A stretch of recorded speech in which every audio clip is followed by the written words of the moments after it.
Everyone, Red Pill Mormon here. This is Mark Lichtenwalter. Today we're going to be covering page 156 of Mysteries of Creation. We're covering chapter 16, which is the creation of plants and animals. In this one, we're going to listen to some quotes about how the plants and animals got here, again, because that's what this is all about. They came from another planet. So, and then it also talks about Jackson County, Missouri being the place where the Garden of Eden is. I don't agree with that. Um, that's where Adam went to for his last great sacrament meeting, which is where the uh, next great sacrament meeting is going to be when the Church of the Firstborn comes down out of heaven, which can only happen after Zion has been redeemed on the earth, and then we will look up and we will see Zion come down from above with the Church of the Firstborn. So, anyway, let's get into this reading. I hope that you enjoy it, and see you in a minute. Creation of Plants and Animals, page 156 of chapter 16 of Mysteries of Creation. By Ogden Kraut. Shall I say that the seeds of vegetables were planted here by the characters that framed and built this earth? That the seeds of every plant composing the vegetable kingdom were brought from another world? This would be news to many of you. Who brought them here? It matters little to us whether it was John, James, William, Adam, or Bartholomew who brought them, but it was some being who had power to frame this earth with its seas, valley, mountains, and rivers and cause it to teem with vegetable and animal life. Mankind are here because they are offspring of parents who were first brought here from another planet, and power was given them to propagate their species, and they are commanded to multiply and replenish the earth. Did you find the seed? No, you did not. The Lord found it. When he came here he brought it with him, and he told his sons to sow it, and let it increase. They were also instructed to plant every kind of vegetable, likewise the forest and the fruit trees, and they actually brought from heaven every variety of fruit, of the seeds of vegetables, the seeds of flowers, and planted them in this earth on which we dwell. And I will say more, the spot chosen for the Garden of Eden was Jackson County, in the state of Missouri, where Independence now stands. Father Adam was instructed to multiply and replenish the earth, to make it beautiful and glorious, to make it, in short, like unto the garden from which the seeds were brought to plant the Garden of Eden. Heber C. Kimball, Journal of Discourses, Volume 10, page 235. Okay, so Brigham Young in the Deseret News is basically saying, like the planets came from another Earth, and Heber C. Kimball's basically seconding that. He's saying that, not only the plants came from another Earth, but Adam and Eve did too, which goes right along with Journal of Discourses, Volume 1, page 50, where Brigham Young comes out and clean and says it straight up. Like Adam and Eve, or Michael and his wife, who is Ashura, they came here from an older Earth. They were celestial beings. Michael was a redeemer on an older Earth. The same way that Jesus Christ is for us today. Jesus Christ is called the new Adam because he will become the Adam of the new earth, which is spoken of in the book of Revelations. This earth, when it becomes a terrestrial planet, will go through, will become the pre-existence. And that short season mentioned in the book of Revelations, where at the end of the millennium, Satan and his little minions are released again for a short time, that short season, that's the war in heaven.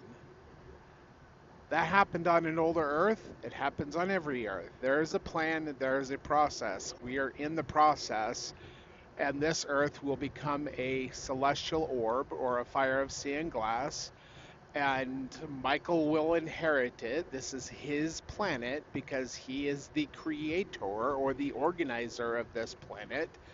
and Jesus Christ will have a new planet, the new earth, and this earth will join with the Shamaim, which is Hebrew for heavens, because there are many heavens. There are many earths that have become celestial.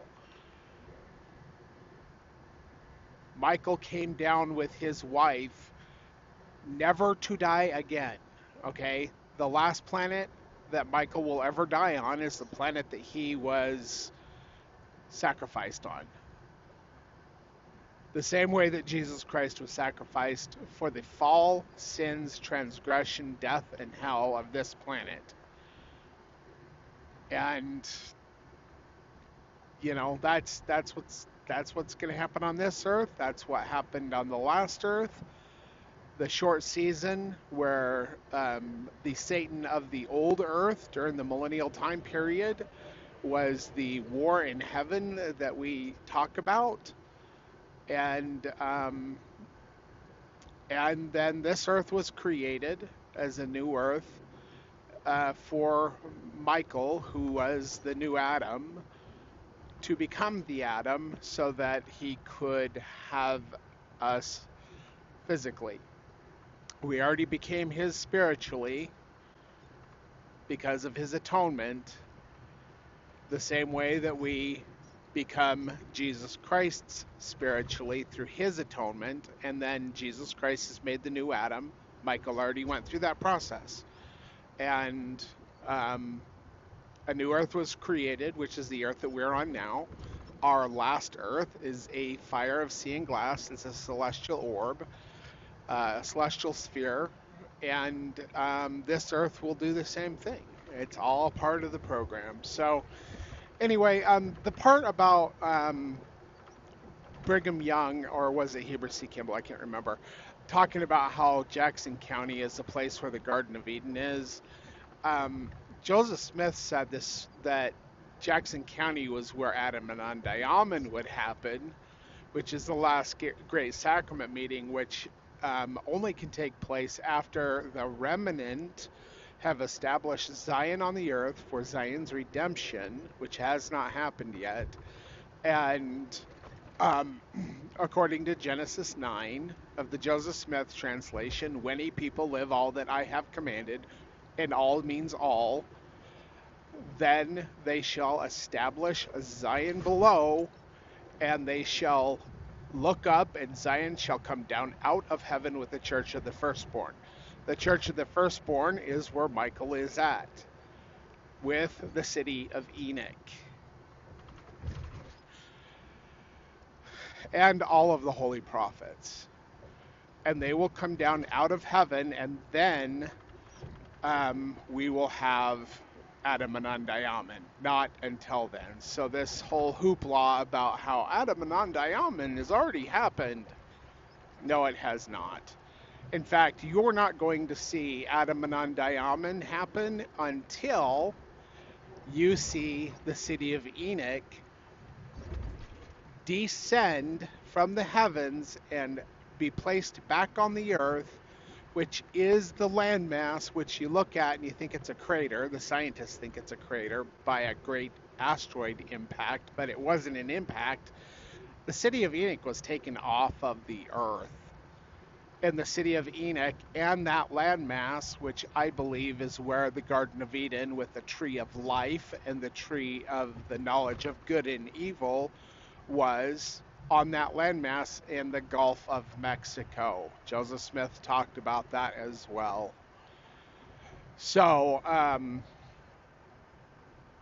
and then I think it's Daniel chapter 7 actually talks about the man like unto the Son of Man coming down from the clouds and being taken to Adam, or the Ancient of Days, which Adam is the Ancient of Days for this planet. He is the first. He is the man spoken of there. And then in Daniel chapter 12, you see that, because it talks about his throne, right? And then in Daniel chapter 12, you see the man standing up from the throne in the last days is Michael. So,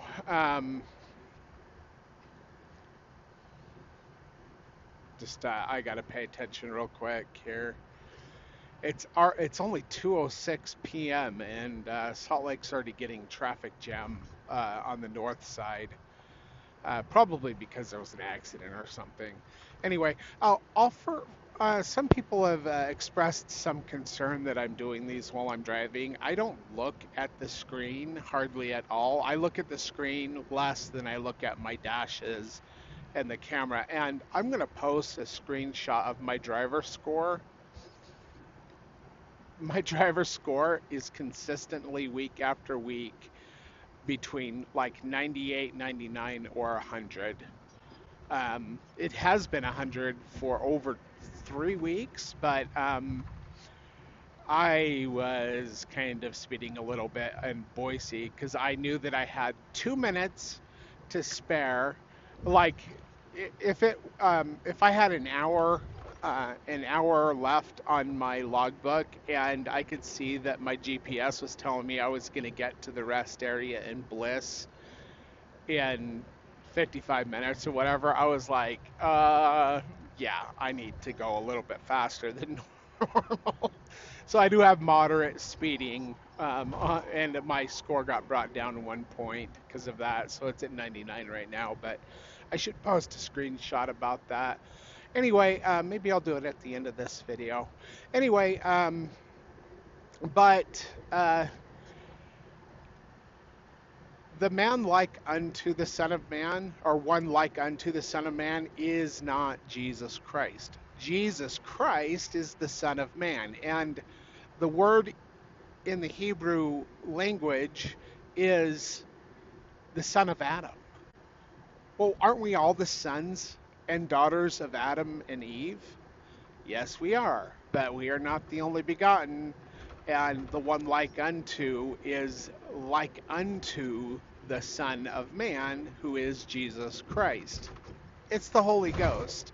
So when it talks about him coming down out of the clouds, you have to understand that Enoch, the city of Enoch, will rest in its place, and Mount Vashel, where I saw the Father and the Son in 2003 in the flesh, face to face, is on the city of Enoch. That's where I was taken to, in the flesh. And when I'm put to death on the third day, I will be raised again. And Revelations chapter 12 talks about how I go to my throne next to God. That's because I do sit next to him as a twin of the Savior, who also sits next to the Father, who is Adam, who is Michael.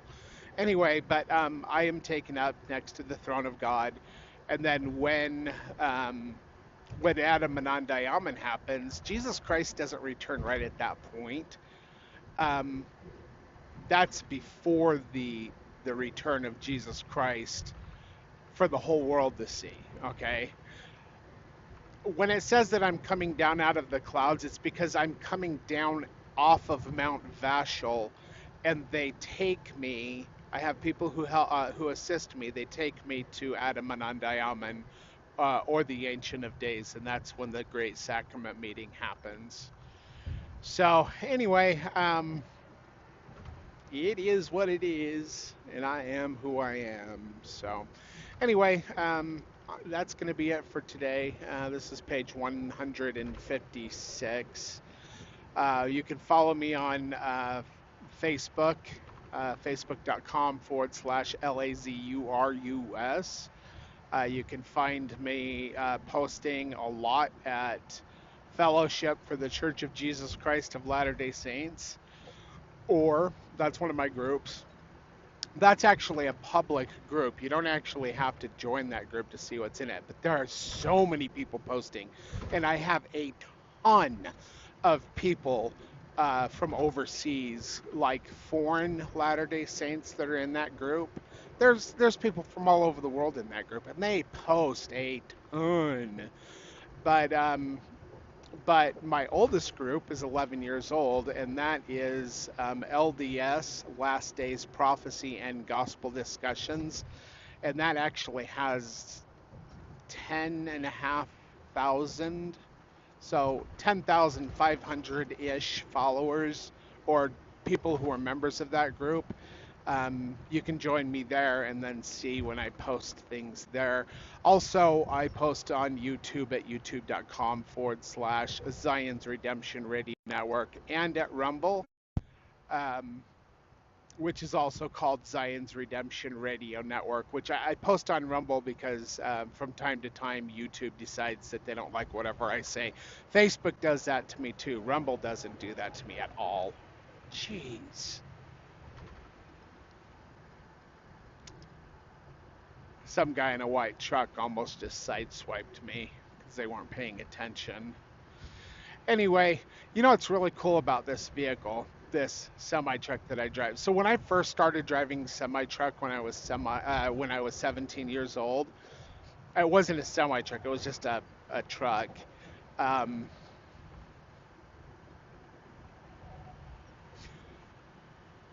it was a 1945 Deuce and a half. My grandparents let me use their motorhome to live in. Uh, we lived in Spencer, Idaho, and Hamer, Idaho was where I worked, and that was 30 miles away from where we lived. But I worked 6 days a week from midnight to 4 p.m. 6 days a week. And by the end of my shift, driving a 1945 Deuce and a half with no air conditioning, no power steering, it was a 6x6, so every wheel turned on, that thing would go anywhere. That truck was awesome, and I would not be caught in it today. I mean, if it was my vehicle, maybe, but like that truck was so cool. But it was old, and anyway, no power steering, no power brakes, like flipping. It had a steering wheel on it, and you had to like grab a hold of one side. I was 17. You had to grab a hold of one side and pull with all your might and like get a nice firm positioning on your feet in order to pull it, especially if you weren't going that fast, like out in the fields or something. And you didn't do this little number, you did this. You pulled on whatever side you were trying to turn to pull towards yourself.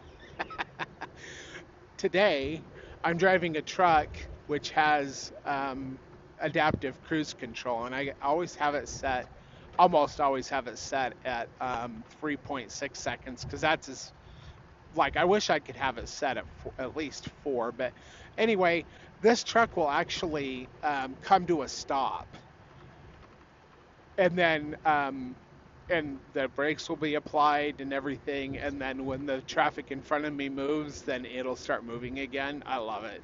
It's an automatic. A lot of truck drivers are like, yeah, you're not a real truck driver if you drive an automatic. Boy, I started driving in a 1945 Deuce and a half. Nobody taught me how to drive it. They gave me the keys. It was like at 11 o'clock at night. My supervisor, who was the only person on my crew who spoke English besides me, everybody else spoke Spanish. He spoke Spanish. I did not speak Spanish. It was very lonely.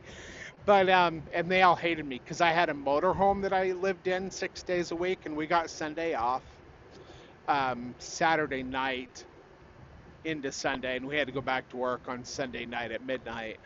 But but they all lived in tents and in sleeping bags on the ground in this grassy area next to Larson's farm. It was on Larson's farm's property. It was like a tent city. But I had a motorhome that my grandparents let me use, which, by the way, that motorhome I started driving when I was 14 years old. Um, like up and down I-15. We did a ton of going back and forth to California from Spencer, Idaho, and then down to Salt Lake, and we drove all over the place. My grandpa would sit in the passenger seat, and his rule was, you can drive as long as you want to drive, but as soon as you stop, it's my turn to drive. So I would not stop for nothing unless we were getting down to what's it called, Beaver, Utah. Like they always wanted to stop at the Wendy's there. So anyway, and my grandma'd be in the back playing solitaire or making us sandwiches or getting us something to drink or taking a nap on the bed. Anyway, but that motorhome I lived in that while I did that job for harvest, for the potato harvest. And even the first semi truck that I drove was like an old cab over. It was a Freightliner, or maybe no, it was an International cab over, and it had a super bunk on it. So basically, you had the doghouse in the middle. You seat on both sides, doghouse in the middle. You had to step onto it, but you could stand up because there was two bunks in the back. And it was a purple truck, and that was the truck that I used to learn how to drive semi truck to get my license. So um, over the years, like we didn't have GPSs back then. Cell phones were very expensive. So nobody used cell phones. We all used phone cards. Usually I'd have three different phone cards. One for that had a higher surcharge when you made a call, but then it was like a penny a minute. So like if you're gonna call your family or your friends or something, and you expect to be on the phone for a little while, that's the one that you used. But then there was one with a lower surcharge with a higher cents per minute. You use that one to call in every day to your dispatcher and tell them where you're at, or call the shipper or the receiver, get directions or whatever. And then we didn't have GPS, like I said. I remember when GPS first came out, I had a Sam's Club membership, and they had a Garmin there for sale that was for truck drivers, and it was like $300 or $400, which would have been like probably 1500 or $2,000 today, but like with inflation and all that, maybe, I don't know. Anyway, it was orange, and you put it on your dash, and it would track where you're going. And then like you had different chips that you could put in these cartridges, and like you had to buy them separately. And like if you're going to go to like Los Angeles, you put the Los Angeles cartridge in. If you're going to go to Chicago, New York, you had to change the cartridges out according to whatever city, the region of the country you were going to go to. But yeah, before that, we had Rand McNally maps that were laminated for truckers. We had books. I had a ton of books. I had books for exits, um, to tell you what was at each of the exits, and what, like, where the truck stops were, and there was a bunch of stuff. I had maps, books, and I don't remember what the books are called, but like for different places. Like I delivered a lot to Sacramento and all that area, Napa, um, San Francisco, and all of that area, Oakland, and all that area. And I had big, thick books, and like you'd go to the back of the book, and there was like a map of the whole area, and it would tell you, that was a grid pattern, and it'd tell you what page that particular area was in. So then you'd go to that page and try to figure out, okay, if I go here, because I actually delivered kitchen cabinets in the late 90s, um, for this company that made the kitchen cabinets in Salt Lake City, Utah, or just south of, I think it was in Murray. And I would pick them up on Sunday, and then I would drive out to Reno, and then usually had deliveries in Reno, Nevada City, Carson City, Lake Tahoe, all of that area. Um, and then I'd make my way to Sacramento and go up to Napa if I had to do that, or I'd go down to the northern peninsula, or to the southern peninsula, which is where San Francisco is. I always had deliveries in residential San Francisco with a 19, or with a, hold on here. Jeez. If you're going uphill at the point of the mountain, and you're loaded with a semi truck, and you're doing 40 miles an hour in a 70, you shouldn't be in that lane. I'm empty. I go up this thing like 68 miles an hour, or 70 or something. But these people. Anyway, it's an Eagle Holding. They're a bad company. overall, all the way around, in my opinion. Anyway, but um, but I always had deliveries in the Mission District, and the Russian District, and the Castro District, which is like, if you know, you know. That's where a lot of the LGBT population, like huge amount of people there that are gay. I mean, everywhere in San Francisco, but that was like where they congregated. Anyway, I had down Mission Street, and I'd usually try to get that one and get in there in the middle of the night, and then I'd park in this alleyway, and because it was impossible to get in there. Hold on, it was impossible to get in there. Um, yeah, I'm gonna get over because this is ridiculous. Anyway, during the daytime, you had to go in at night, and then it was hard to get out of there. So anyway, um,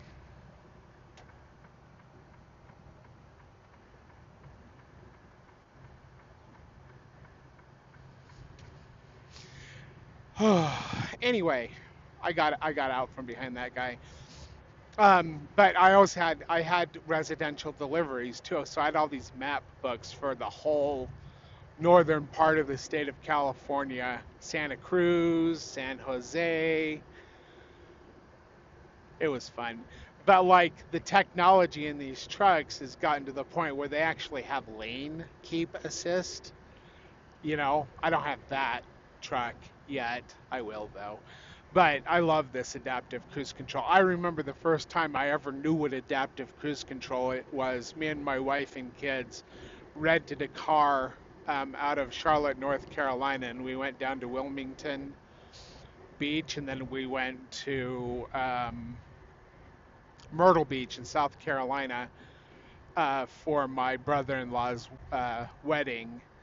And like there was adaptive cruise control on this Pacifica, and I was like, "This is awesome!" I was like, now we have a car. I have a car that is a Hyundai Palisade Night Edition. It's all blacked out. I love my car, my wife's car, because I drive the semi truck. I don't drive that very often, but it's got like lane keep assist, and like I'm always like, you got to keep your hands on the steering wheel, and my wife's like, it'll drive for us, and I'm like, you can't trust technology. It's got adaptive cruise control. It's got a bunch of different features. It even has a massage button on the seat that will give you a massage on your back. Heated, cooled seats. Like, it's awesome. My wife loves it. And that car is called the Shadowa because, interestingly enough, one of my favorite rock bands is Tool. And Maynard, I think, is a vampire, but whatever. Anyway, but he's got this song called 46 and 2. And 46 and 2 is about moving to a higher level of being. So 46 refers to the number of chromosomes that you have. Everyone, except for Jesus Christ and Michael, but everyone has 23 chromosomes from the mother and 23 chromosomes for the father, except for certain people, the people with Down syndrome. But the majority of people on the earth have 46 chromosomes. Well, and two is like adding two chromosomes to go to a higher level of being, a higher state of being. And the song's about like going from a lower state of being and shedding that and shedding the shadow self, and which is Carl Jung's theories on psychology, which I love Carl Jung too. Like he was awesome. Like I love I love learning And I love that stuff, things that make you think, right? Anyway, but 46 and 2 is about like ascending to a higher level. I love it. So anyway, there's this the Maynard, the lead singer of Tool, he says, um, my shadow, my shadow, change is coming to my shadow. Okay, look the lyrics up if you don't know. Look it up on YouTube, I guess. Anyway, but shadow, the A on the end is a shadow valve. Like, I don't know. I just thought it was cool, so I got license plates on my car, on that vehicle, and that car is called the Shadowa. I love it. I love that song so much. I love their music. I love the I don't know. I really I don't like all of their songs, but there's a couple that I really like. But and I just like the sound. I like the deep bass guitar. I like the drums. It is what it is, and I've been listening to them since like the '90s. So anyway, I don't know why I have to get into all of that, but it is what it is, and I'm gonna head on down the road now. So I'll post this later on today. I'm trying to put these out at 6 p.m. now. I know I was doing it at 10 for a while, but I thought, you know what, most of them are under an hour. So if I do 6 p.m. before Zion Media, then you can watch these on Premiere and then at 6 p.m. and then go to Zion Media and listen to them at 7 because they're usually on at 7. Sometimes they change it a little bit, but not very often. So anyway, I really do enjoy listening to them. I don't agree with everything that they say, but it's kind of funny because sometimes I'm like, are they listening to my podcast? Is that where they're coming with all this stuff? Because I've been talking about all this stuff for years and years and years. And I'm like, are they listening to my stuff? Or maybe they're just getting it because the Spirit's teaching them. But also, like, they've come to some very strange conclusions about certain things. And I'm just like, okay, whatever.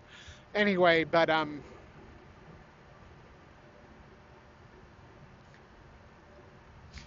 sorry, I got this semi truck that I was passing, and then they decided to match my speed, cab to cab. Anyway, but oh,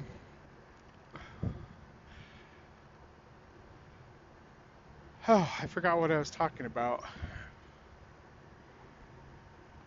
Oh, yeah. The other day, Shane was like, nobody has a YouTube channel that talks about these things, and he's like all bombastic and stuff. And I was like, Shane, like, step off your high horse for a second here. Like, you don't know every channel that talks about everything because you're not God. And he's like, who else has done this? And then he's all like, and you're not the one, whatever. And I'm like, whatever. But it was like I've been talking about this stuff for years, and I said you're Johnny Come Lately, and I don't mean that as an insult. I'm glad they're waking up, but they're still kind of in a dream state where they're beginning to wake up and they're beginning to see, but they still are kind of in that dream state where they don't know what exactly is real, but there's a lot of truth in what they're talking about, and I love it. And there's things I learned from Zion Media, you know, but a lot of the stuff that they're talking about, and I comment all the time in their comments, especially on the live chat, um, and I've even made some videos, like going into detail about things, but I'm always commenting on their videos. But I've been talking about this stuff since way before 2013, when I found out who I am, or when I first started my first radio show slash podcast in January of 2014. Like, I've been talking about this stuff since then on podcasts, on YouTube videos. And when Shane like gets all prideful, nobody else is doing this, and he thinks he's going to gather Zion, but he doesn't have any authority to gather Zion. So try not to study the ark too much there, Shane, because we know what happens. DNC 85. While that man who is called and appointed stretches forth his hand to steady the ark and is destroyed by the vivid shaft of lightning because he doesn't have authority to steady the ark or to set the house of God in order. In gathering, you need to know where to gather, but they're doing all of these trips, and that's good. And I enjoy. I'd like to go there, but I think he thinks I'm an enemy or something because whatever. But I've been talking about this stuff for years and years and years, and I'm shadow banned, and it's hard for me to get my stuff out there, but they get their stuff out there, and that's great. I'm glad they get their stuff out there. But just because you don't know that other people are talking about these things doesn't mean that you're the only one that's doing it. I'm glad you're doing it, Shane. I hope that you continue to do it. I hope that you work on those traditions that have blocked you from actually seeing the truth as it is. Because right now you've got those rose-colored glasses on that is filtered by the traditions of men mingled with Scripture, which causes you to not see the truth. Because you're still putting your trust in men and what men have taught you. And even when I can show you the contradictions of the traditions, you're not going to see them because you're still in that strong delusion that's given to all they who believe the lie, which is false doctrine, and they place their trust in men, which is comes along with the curse of strong delusion. So I pray that you come out of it because you're at the state right now where you can go one way or the other. You can either become a Judas goat or you can assist with the gathering, because there is going to be actually two gatherings of Ephraim in the last days: the remnant and the false remnant. The Davidic servant, who is God the witness, in the highways at the top of the mountains and in the desert places with the residue of the people, or the remnant, not a large group of people, or the man who declares himself to be God in the temple of God, which is talked about in 2 Thessalonians chapter 2, who will declare himself to be God because he's coming and he is the false Davidic servant, or the false one who proclaims to be God the witness. And the majority of the people who continue to accept the restoration, they will go to that because they'll be deceived by that individual. That's why God told me here last month in a written revelation that Zion will be redeemed in poverty. So, yeah, you can either be a Judas goat to lead people towards the false Davidic servant, or the one who is hidden and humble and a truck driver and will lead the people in the highways at the top of the mountains and in the desert places, and is the true Davidic servant, or God the witness, or the Holy Ghost come in the flesh. So anyway, all right, well, yeah, 35 minutes of me yapping about this after the other stuff. I better get this posted. Thank you for watching, everyone. Take care. God bless, and God be with you till we meet again.